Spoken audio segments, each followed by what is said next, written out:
औज़ुबिल्लाहिमिनश्शैतानिर्रजीम बिस्मिल्लाहिर्रहमानिर्रहीम अल्लाहुम्मा सल्लि अला सय्यिदिना मौलाना मुहम्मदिन व अला आलि मुहम्मदिन। अस्सलाम वालेकुम दोस्तों।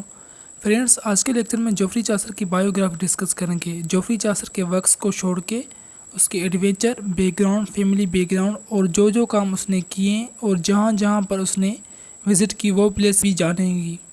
आपसे एक रिक्वेस्ट है कि वीडियो स्किप मत करना, क्योंकि सारे मेन एंड मेजर पॉइंट्स ही मैंने डिस्कस किए हैं। और अगर वीडियो पसंद आए तो वीडियो को लाइक और चैनल को सब्सक्राइब कर दीजिएगा। तो टाइम ना वेस्ट करते हुए चलिए शुरू करते हैं आज का लेक्चर। जोफ्री चासर, जिसको इंग्लिश लैंग्वेज और लिटरेचर का एक अजीम पोइट माना जाता है, also he is known as father of English literature. Geoffrey Chaucer patience was page soldier, diplomat, official member of parliament, courtier and civil servant, and he is also called borrower, translator and adopter। और John गोवर और John Wycliffe Geoffrey Chaucer के contemporary writer थे।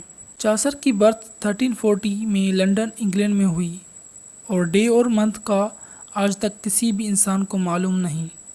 Chaucer के father का नाम John Chaucer था और मिस्टर जॉन चासर एक वाइन मर्चेंट था और उसके साथ वो चीज़ें भी बेचता था जिससे शराब बनती है। और जोफ्री चासर भी चाइल्डहुड में वही काम किया। और चासर फैमिली रॉयल्स से कनेक्टेड थी। रॉयल्स मीन्स लंदन के किंग या किंग का घराना। उस दौर में सोसाइटी 3 क्लासेस में डिवाइडेड थी। रॉयल मीन्स किंग और रूलर, मिडिल क्लासेस और लोअर क्लास यानी पीजेंट्स। जोफ्री चासर ने लिबरल एजुकेशन हासिल की थी और खुद ही बुक्स रीडिंग करता था। और स्कूल ज्वाइन किया था या नहीं किया था किसी को मालूम नहीं, क्योंकि इस दौर में ना तो प्रिंटिंग प्रेस थी और ना ही इंटरनेट या और कोई बायोग्राफर था जो उसकी बायोग्राफी लिखे। At the age of 17 Chaucer became the page of wife of Duke Clarence. Page means servant या पर्सनल असिस्टेंट, क्योंकि रॉयल के रिश्तेदार थी चासर की फैमिली।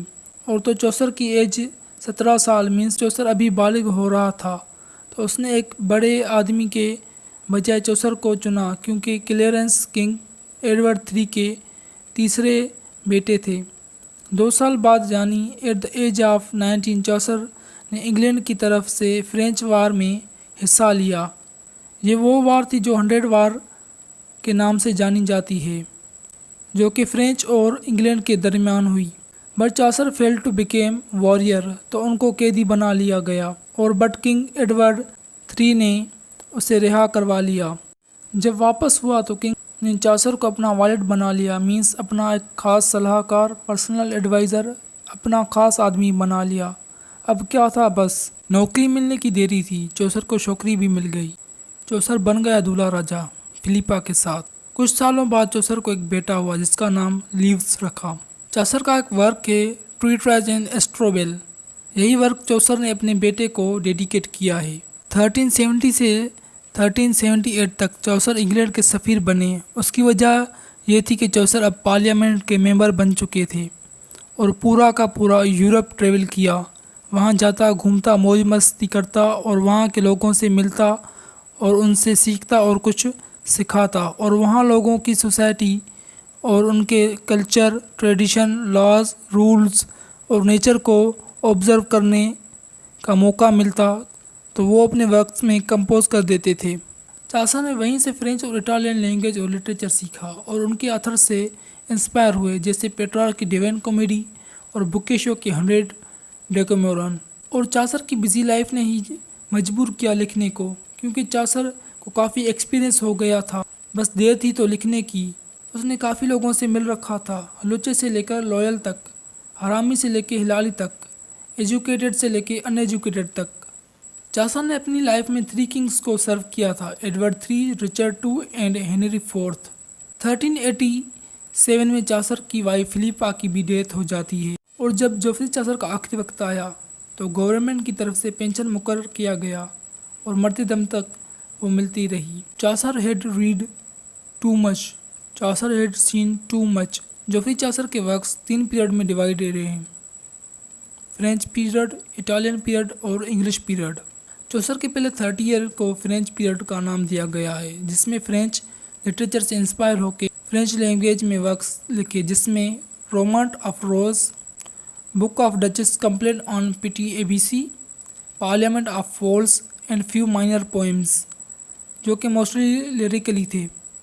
1370 से इटालियन पीरियड कहा जाता है, जिसमें इटालियन लिटरेचर से और ऑथर से इंस्पायर हुए, जैसे दांटे, पेट्रार्क और चचा बुकेसियो से, और इटालियन लिटरेचर प्रोड्यूस किया, जिसमें Troilus and Criseyde, house of the fame, legend of good women, और ये दोनों house of the fame and legend of good women incomplete ही रह गए एंड 1377 में कुछ पोएम लिखे।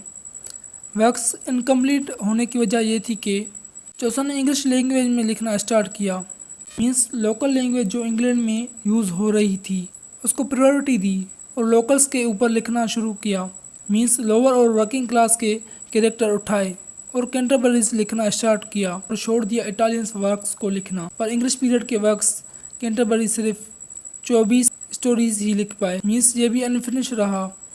जोफ्री चासर कैंटरबरी टेल्स 124 लिखना चाहते थे, बट 1400 में उनकी डेथ हो गई। और इसी से आज का लेक्चर एंड करते हैं और इंशाल्लाह मिलेंगे दूसरे लेक्चर में किसी नए टॉपिक के साथ। अल्लाह हाफिज़।